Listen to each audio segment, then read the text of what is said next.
Welcome to Subramani. Some essential tips while working with an advisor.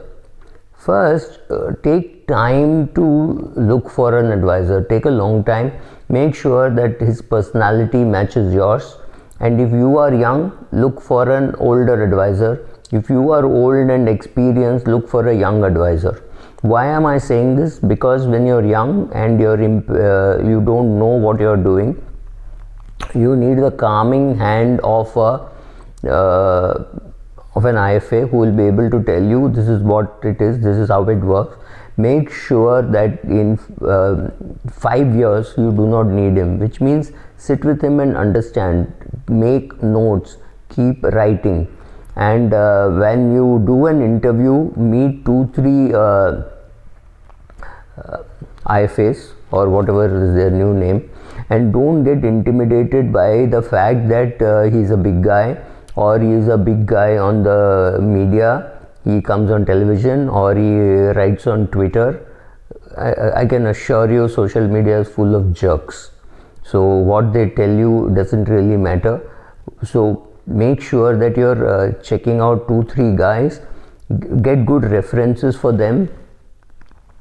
The real good guys and the big guys are really not looking for business. That's a big problem. The younger people may or may not match up to your standards. So meet 3-4 people, get good references, talk to their clients, and that is how you should have an advisor. Second, please do enough research on my blog or just on your own. Find out what all you expect from the IFA. If you are expecting your IFA to generate 40% returns for you, something is wrong with your expectation. What you should expect is his ability to do the documentation. I'm not just talking about KYC. I'm talking of making a will, making sure that those things are in place. For example, recently, if you see, thanks to COVID, many couples are dying within 10 days of each other. Normally, for most IFAs, they would have said, oh, husband and wife, children are abroad or things like that. Let the husband be the owner and wife be the nominee. Or you be either or survivor and you don't need a nominee because it doesn't really matter, because you're two of you, both of you are not going to die on the same day. But now, thanks to COVID, it is happening. And when a person dies, changing of nomination is not the first thing that you're going to do after the funeral. There will be other things, so some priorities change. So as far as possible, make sure that things are held as either or survivor and you have a nominee. Maybe you have 2 nominees, right? So these kind of inputs is what you want from your IFA. Apart from you think that he's got to pick up a good portfolio which will generate alpha, that's a mistake. He is not capable of generating alpha. He is there to help you with many other things. He is there to push you to make the will. He is there to push you to make sure that the credit card payments don't exceed so much. He is there to push you to stay calm during market's turbulent times. He has got all those roles. So please find out what are those roles before you hire an IFA, or while during the process, find out what he is capable of doing, what he is not capable of doing. If he is not capable, at least he should tell you he is not capable. That's all. There is no one theory which works. So if he tells you, oh, buy and hold is what will work, you have a problem. He's got stuck to some dogma. Or say, sir, only LIC will pay the premium, will pay the claim. Again, dogma. People have got stuck with some beliefs. Make sure he's not bullheaded, and make sure you are not bullheaded while having these kind of discussions. Just throw unbelievable things at him and see how he reacts. You say, I want at least 24% return. See how he reacts. Does he say, it's impossible, let's meet for coffee? Or does he say, oh sir, we tried last year, small cap gave 24%, next year maybe it will be large cap which will give, so we will put more money in large cap. Does he get into all that alpha generation nonsense? Then you have to be worried about him. Another important thing is make sure that your interests and his interests are aligned. It is not impossible the way media makes it out to be.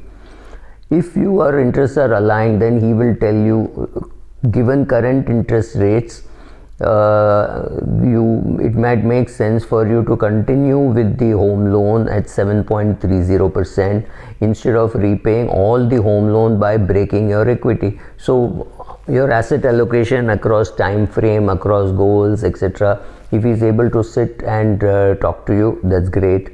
If he is able to tell you that you should remove money from a debt fund and repay a housing loan because of the following reasons, that's great.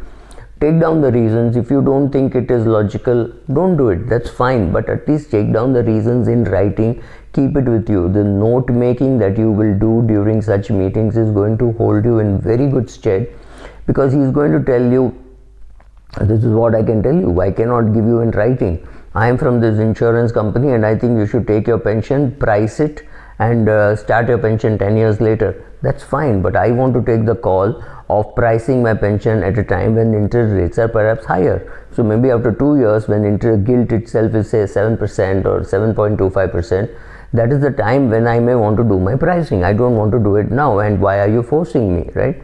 So these kind of things which you have to, your advisor will have to advise you on the advice given by other advisors. So your client could be your mutual fund client who is being sold a wrong unit link policy in which you don't actually deal, but you will have to at least help him in choosing which one, right? So these are the things which you have to expect from your IFA.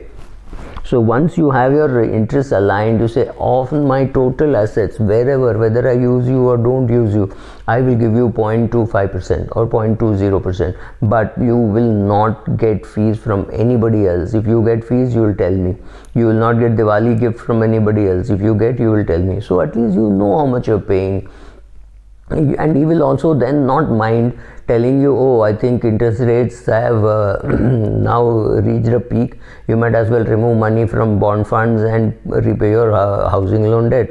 He will never do this if he were paid only on by the mutual fund industry. He will never want you to reduce the home loan, right? So you can put yourself in congruence with him, completely in alignment with him, not impossible. Many people have done it, right? Second, also remember that a older IFA may be able to give you better funds because you will listen to him more patiently. So if he tells you Invesco and PGIM are good fund houses, you will not tell him, no, I think I want all my money in HDFC or ICICI or Templeton. Right? These are old names, those are new young names, but there is nothing to say you should be stuck with the old names. Try both, right? So it doesn't really matter too much. If you think you will get very rich by investing, you're wrong. Just see the kind of returns that you get and the time which you started. If you're 45 and you think you're going to get rich by the investments that you're doing, wrong, because you will not put any more money after your age of 60, assuming you have a job.